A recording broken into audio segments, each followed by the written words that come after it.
extinguished Andy's family for no apparent reason, sidelined his career, sent him into bankruptcy, ruined his health, and left him a shell of a man for a very long time. Hey everybody, it's me, Shelby, with Hooks, Books, and Crime, and it's craft and story time. The story I have for y'all today is in the spirit of Halloween. It's not Halloween based, but it's definitely spooky. And I mean, really, when you hear it, it's, how is there not a horror movie about this? Or not even that. You would think it is a movie because it's stranger than fiction. Like, it's unbelievable what occurred. I apologize for my voice. My allergies are through the roof. We're getting so much rain and then heat, and my sinuses just cannot take it. I'm on day 5 since watching Unknown Number on Netflix. Y'all, I am still severely grossed out. I'm still pissed off, and I'm still in shock. I don't know what's worse, the sexual aspect that she was texting her daughter, or the kill herself part. I know the kill herself part is like the worst part, but I guess all I kept thinking about is she was making fun of her daughter for not being sexually active, basically. And let's say her daughter felt pressured to go ahead and have sex with Owen. Could you imagine the chastising and like disappointment her mother would have had with her, more than likely? And then she was the one who bullied her into it the whole time. Like, I'm so glad that didn't happen, because that would just be even more traumatic for that poor girl. Kendra deserves all the Quasimodo memes. Lady, gross. But okay, let's get going. If you're watching this on YouTube, as you can see, my Daria is not looking very Daria. That's my 90s character, by the way. Daria. She's like the coolest person to me. I think I just related to her a lot. My sister was very much like Quinn growing up, except I was the younger one. That's probably the only difference. And I wasn't as smart as Daria. I was smart, but not Daria smart, probably. And I loved to write. But I identified with her so much, probably to a fault, because it made me very bitchy and more sarcastic than I already was, which like really drove my mom crazy. But I had a good time being like Daria. But yeah, she's turned into like Daria Potter. Because I made her pupils too big. I didn't make her beady little eyes. Oh well though. All right, well, let's get going. We are in a little town called Pepperell, Massachusetts, and it's 1986. So 1986, a lot of latchkey kids, and really you're still in that simpler time to be alive. There's no social media. They're like, not even everybody has cable TV. Even that's like a foreign concept. And in this town are 2 sisters named Tina and Karen. Karen being the younger of the 2, Tina's the older sister. And these 2 girls, actually their mother has passed away recently from cancer, so they have to lean on each other a bit. And their father, he works a lot. Bills don't stop because life happens, unfortunately. So he's got to keep the money rolling in. But the girls aren't troublemakers. They aren't off doing these insane shenanigans. They're not inviting boys over and drinking and doing drugs. They're doing nothing like that. Really, I think it's a little bit more heartbreaking. The 2 sisters they spend a lot of their time holding seances in hope to connect with their mother. And one day, as they're holding one of these seances, they're asking questions, trying to reach their mother on the other side. And they actually get a response, and the response comes in the form of a knock. And the girls get excited, maybe a little scared, a little, spooked out, but they keep it going, they keep asking, and it continues knocking in response. And the girls really think that they've actually connected with their mother, so they're pretty thrilled about it. They even go and tell their father, Frank, and Frank doesn't believe this, of course. He's an adult. He's more logical. If anything, he's actually concerned for his daughter's mental well-being at this point if they feel like they're connecting with their mother. But he doesn't do anything about it. He doesn't take any drastic steps because he knows his girls are hurting. So after this happens with the knocking and they receive some type of contact or some type of confirmation that they've reached the other side, some weird things start happening in the house. Things start missing. Things start going missing. Items are moved around the house. And also, like, if the girls leave a room and turn off the light's back on. Same thing with the TV. And it keeps happening. Sometimes all the lights are on for some reason when they come home. And the girls are scared. But it's nothing has jumped out and scared them right out. And they're there with each other. So, they just keep it going. They don't tell their dad because they don't want him to, I don't even think they think he'd believe them. I know at one point they do tell their dad because they come home and again, all of the lights are on, and they know they did not turn on all these lights, but nothing really comes from it. And that's until December 8th of 1986. On December 8th of 1986, the girls are out with their father, Frank, and they come home. And as they come home, Frank notices that, and this is like the worst way to meet, not the worst way, but not a nice way to find out someone's been in your house. He finds that someone has used the restroom and didn't flush, so they left something gross in there. But seeing this, Frank's on high alert immediately, and he starts searching through the house. And as he enters one room, he's blindsided by a man who is wearing, okay, before we go any further, I've heard two things about what this man's wearing. I've seen and heard where he's wearing Frank's dead wife's wedding dress. Yikes. And I almost feel like this one might be more for the lore of the whole thing and not actually what happened. The other one is that he's in an oversized coat, which I think it's more the oversized coat considering it's December in Massachusetts. It's fucking cold. I feel like the oversized coat makes more sense. But this guy is in an oversized coat, has war paint all over his face, like, what? And he's carrying a hatchet. He's carrying a little axe. So upon seeing this, Frank freaks the fuck out. But unfortunately, this man takes them hostage. He has them all in a room. But luckily, one of the girls is able to escape out a window, and she runs and gets help. When the officers arrive, they can't find anybody when they search the house. They're not sure how he got in, but there's no sign that that person's still there. He's gone. But naturally, after this traumatizing moment, they don't want to sleep in their house that night. They decide to go stay the night in a hotel. I mean, rightfully so. I mean, really, I feel like sleeping in your car would feel safer at this point than sleeping in that house. That's terrifying. So they go and stay in a hotel for about 2 days. On that second day, Frank returns to the house to check on it. And he does remember that when he left, he locked up the house, which of course, right, you just had an intruder. Obviously, you're going to make sure the house is secured. So as he's approaching the house and he's getting closer and he's coming up on his porch, the man jumps out in front of the window and waves at him. Like, what the fuck? Nightmare fuel. Seriously. Frank fucking bolts and runs to his neighbors and calls the police again. The police arrive quickly and they search the house. And one of the first things the police notice when entering the house that the officer notices, he notices there's 2 family portraits that are on the walls. Each of them have a knife stabbed through the center of it and a note. The first note says, "I'm still here, come find me." My heart would just drop. The second one says, "I'll kill you all." Terrifying. So as police are searching, there's officers searching the interior and then there's officers searching the exterior.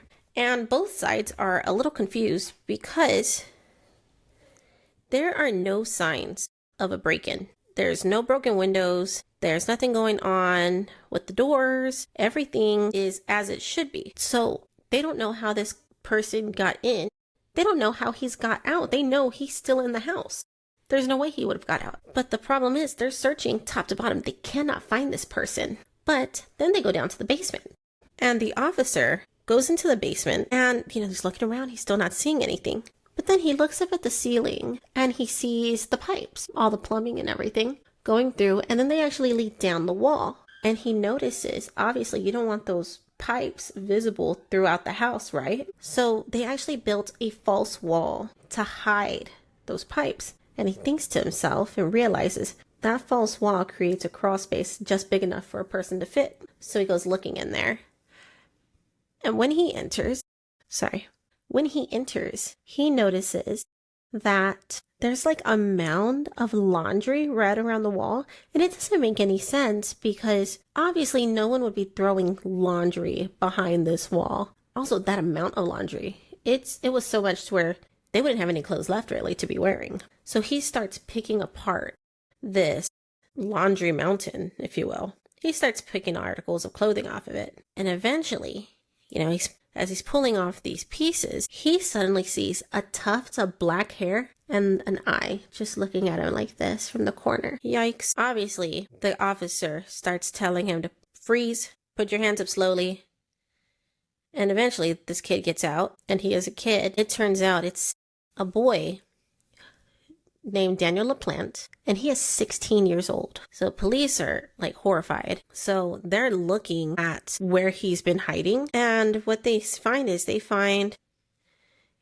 stuff for him to sleep on. They find a bunch of food wrappers, beer bottles, bottles of piss. They find a bunch of shit. And it comes out that he's been living in this family's crawl space and walls for at least 6 months. 6 months. Which, where are his parents that he's there for 6 months and nobody notices? Or they just don't care? Like, that should already tell us what kind of people we're dealing with, honestly. So, and the thing is, Frank doesn't know who Daniel LaPlante is. He has no idea who this kid is. But Tina knows him. See, Tina and Daniel are acquainted with each other because they went on a date together. But on this date, Tina was caught very much off guard by Daniel. Because so she didn't know Daniel when she went out with him. Daniel had called her one day and he told her that he went to school with one of her friends and that's how he got their number, but he attended a different school. And I mean, that's how it was back then without social media. You couldn't like lurk on people's pages and be weird like that. Let's be mutuals. You couldn't do that shit. So that actually is how people met and stuff. So they're talking and getting to know each other, and then she decides and agrees to go have ice cream with him. But upon meeting Daniel, she realizes that Daniel, he basically catfished her. He looks nothing like how he described himself to her. I think he had told her that he was like on the he was on the football team and stuff like that. And yeah, he looked nothing of the sort. And not just that, he was odd and awkward and weird, and he made her uncomfortable. So after this date, Tina decided, that's it. She wasn't interested in having a second date, which she's allowed to. You do not have to keep seeing someone if the first date's not a hit, whether female or male.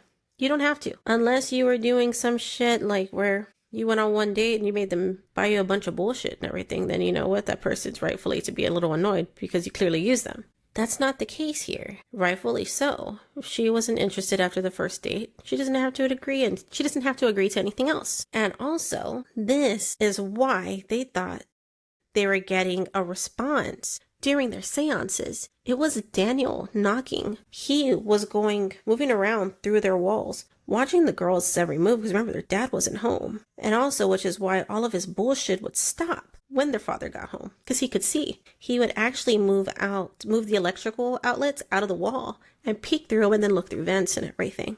So these girls had no idea that they were basically being spied on. Who knows what else this jerk saw. He's arrested and he's actually sent to a state hospital for a mental evaluation where he is diagnosed with antisocial personality disorder, and he's sent to juvie. And the girls and Frank are like, okay, good, good riddance. However, when Daniel turns 17, the judge decides that Daniel is going to be charged as an adult for the crimes committed in the case with Tina, with the Bowens. The stalking and everything, basically. So, because he's now going to be tried as an adult, he's given the opportunity for bail. And his mother, she is involved apparently, only when things like this happen, I guess. His mother remortgages her house in order to put up the bond or the bail. So, okay. And he's out and about. So on December 1st, 1987, almost a year after what happened with the Bowens, Andrew Gustafson is coming home, and we're actually in the neighboring town now of Townsend, Massachusetts. And Andrew Gustafson is getting home from work. And he's concerned and nervous and anxious because he had been calling home a few times that day, and his wife Priscilla hadn't answered, nor has she called him back. He gets home and he comes home to a very quiet house. And this is even more unsettling for Andrew because they have 2 small children, William and Abigail. So Andrew goes upstairs looking for them because he's calling their names and nobody's answering. And upon entering his bedroom, Andrew finds his wife Priscilla on the bed, laying on her back, one arm tied to the bedpost, and she's got a pillow covering her face.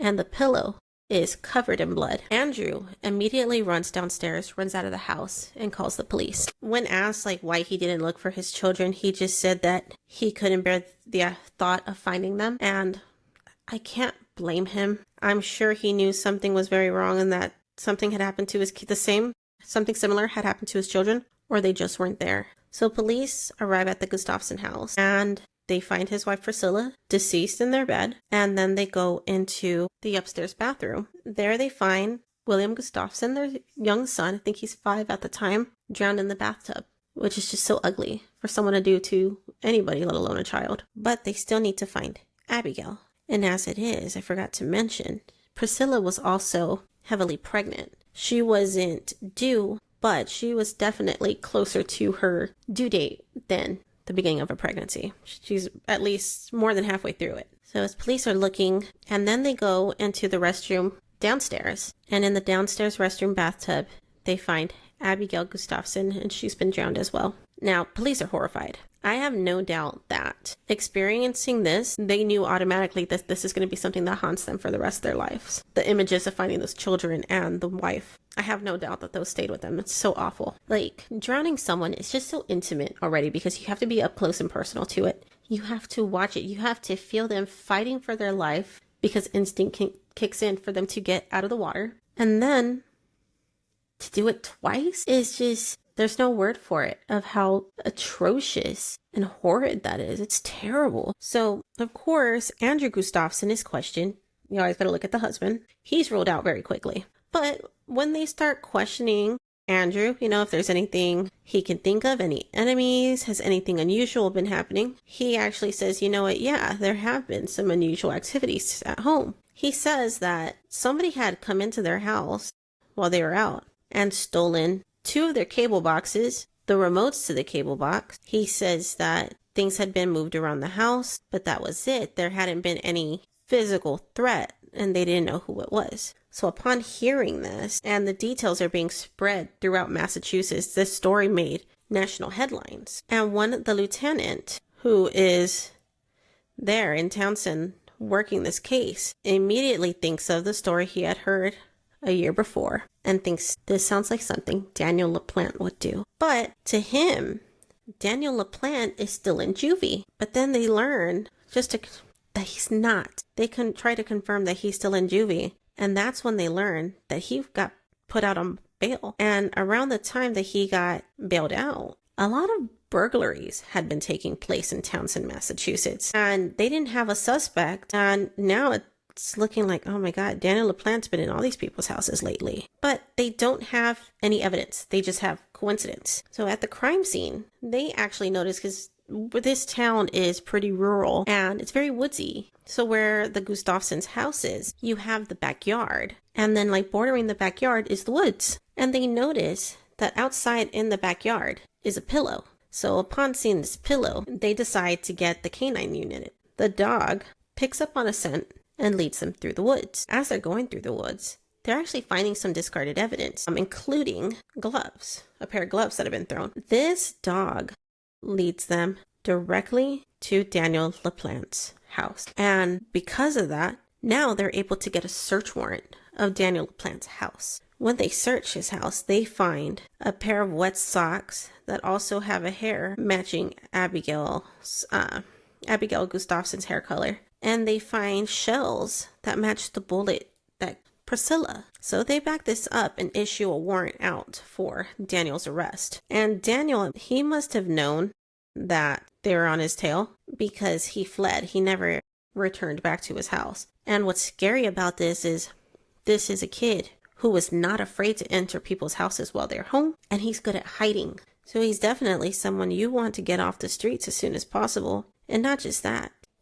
People do crazy things when they're desperate and backed into a corner. All this stuff that Daniel did to the Gustafsons, the police didn't even know he was out on bail. There was no pressure or anything pushing him to take such drastic measures. He just did it. So the fact that he would now know that the walls are closing in on him, who knows what he's capable of if that was nothing to him. The savagery that would come out if he's backed into a corner is terrifying. So they need to move, and they need to move fast. And the lieutenant decides to check this certain north part of the woods. That's where he feels that Daniel would head, because Daniel's shown already that he's very familiar with it. So as they're going there, an officer stumbles on a woman who's hanging around outside her house, and she flags him down. And, people are scared. Her house is empty. She's the first one home. And she asked the officer if he'd be willing to enter the house with her because she's scared to go in by herself. And the officer's just like, sure, he understands it. Better yet, if the house was empty, he might have known. Of course, I'll escort you in. Quickly after they enter their house, they hear this loud thud that hits the floor, like something or someone dropping. And he looks at her and he asks her, is there anybody in this house? Do you have a dog? And she says, like, no, I only have a cat, which to him, it sounded too heavy to be a cat, which I'm very curious because I swear to God, my fat ass cat, I can hear her jumping off of shit upstairs all the time while I'm downstairs. And I swear she makes me think there's someone up there because she sounds so loud. It sounds like a person. It's insane. But so he goes up there to check. And when he reaches the second floor at the top of the stairs, he finds a shotgun just laying at his feet. So this is most definitely confirmation that Daniel's here. They search the house and he is gone. Daniel's gone. He was actually able to slip out of the second story window, land on the garage, and take off. But, her husband arrives, so police have them check everything to see if anything's missing. Anything weird, things that don't belong there. And her husband does confirm that the shotgun that they found at the foot of the stairs is his. But he's missing a handgun. So police are like, oh shit, like, great, now this kid's fucking armed. So, they're telling people to stay inside, do not come outside, don't let your kids outside, lock all your doors. They're making the whole town aware that nobody is safe and this person will do whatever they have to do. But luckily, a tip comes out, like soon, not too long after this happens at the house, at this woman's house. They get a tip of a strange man in the woods, or leaving the woods and going to a lumberyard that's not too far. So they head to the lumberyard. And in this lumberyard, there's really only one place that someone could hide. And that is by the dumpster or inside the dumpster. So they surround the area and police are expecting a gunfight at this point. They surround the dumpster and Daniel LaPlante does surrender, luckily without incident. And he's taken into custody. So Daniel does go to trial for 3 murders: Priscilla, Abigail, and William. And when they start showing the evidence, everything that was mentioned is mentioned at trial. But also, when they searched Daniel's house, they also found their murder weapon. They found the gun that was used to kill Priscilla. And they found the cable boxes and remotes that were stolen from the Gustafson's house. So with all of this, Daniel LaPlante is sentenced to life in prison. He gets 3 life sentences consecutively. However, this was, in the late 80s, this conviction. Massachusetts does overturn. So later on in time, it's decided that it's cruel and unusual for a minor to be sentenced to life in prison with no parole. So Daniel's sentence actually gets downgraded, and his 3 life sentences get shortened down to 45 years. Meaning Daniel LaPlante will actually be eligible for release in 2033, in 8 years. That is just, I don't know. And see, and the thing with Daniel LaPlante is definitely a good case for the nature versus nurture argument. Because when you look into Daniel LaPlante's home, or like his upbringing, he had a very hard life. It doesn't seem like he grew up in poverty or anything where they went without. But every adult failed him. See, Daniel was abused in all sorts of ways, in all kinds of ways, physically, sexually, mentally, verbally. He was abused by his father, as well as his psychiatrist, and a bunch of other adults who were supposed to be there to look out for him and to help him. They all failed him. He was one of those kids who just slipped through the cracks, and anytime somebody tried to get him help, they would just take advantage of his situation. So Daniel LaPlante, we don't know if this is someone who was born evil or if he was made evil because of everything that everyone's ever done to him. Hurt people. And not everybody, of course, who's gone through horrible things commits any crime, let alone crimes like this. But it is always a wonder of what would have happened to this person if they were born into a family that just loved them, just encouraged them, and did everything that they could have done to make this person a great citizen, a good addition to society. But that's not what we have here. I always wonder that, like, what would have happened? And the thing is, Daniel LaPlante was highly intelligent. He's very smart. So, and that bears the question too, when they're that smart, would he have always been manipulative? Would he have stayed this cunning? Or would he have found an interest that would have been encouraged, that his parents could have encouraged and done something great? We'll never know. But that is the horrifying story of Daniel LaPlante. It's, like I said, stranger than fiction. The idea that somebody's living in your house for 6 months and moving things around, it's like poltergeist, but a real person. It's not even a ghost. That poor family. How do you recover from such a thing? I would hope they moved to a different house. Well, I don't know. You know he's gone. You know he's arrested, but it's still terrifying. Like, and I just always wondered, like, you think they'd like to be at home alone? I don't think I could. Any little sound would freak me out. Yeah, I'm going to try to start doing these weekly so I can push out more for y'all, especially now that I like this whole 2-screen thing. I really enjoy it. I'm hoping this side got everything. I noticed my phone went black for a second, so I'm hoping that doesn't impact it too much. But yeah, you know, please follow, like, subscribe, comment, share, everything, and I'll catch you on the next one. Okay, bye.